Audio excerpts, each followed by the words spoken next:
ধর্মনগর শহরে অনুষ্ঠিত হলো state level mock drill on earthquake programme. 21শে ডিসেম্বর বৃহস্পতিবার সকাল আনুমানিক 9:30 নাগাদ উত্তর ত্রিপুরা জেলার জেলা সদর ধর্মনগর শহরে অনুষ্ঠিত হয় state level mock drill on earthquake program, যেখানে স্টেজিং এরিয়া তৈরি করা হয় ডিএনভি ময়দানে, অর্থাৎ দীননাথ নারায়ণী বিদ্যা মন্দিরের ময়দানে, এবং আইসিপিএস লোকেশন দুটি জায়গায় করা হয়, একটি রাজবাড়ী আইওসিতে এবং অপরটি উত্তর ত্রিপুরা জেলা হাসপাতালে। যেখানে এই অনুষ্ঠানে উপস্থিত ছিলেন মহকুমা শাসক সামজয় জমাতিয়া, উপস্থিত ছিলেন ডিসিএম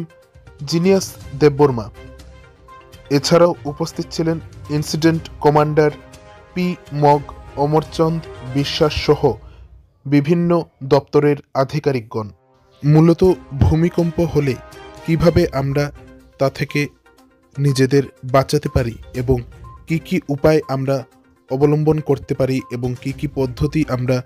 ভূমিকম্পের হাত থেকে বাঁচার জন্য ব্যবহার করতে পারি, সে সকল বিষয়কে কেন্দ্র করেই আমাদের সচেতন করার জন্য এই স্টেট লেভেল মক ড্রিল প্রোগ্রামটির আয়োজন করা হয়।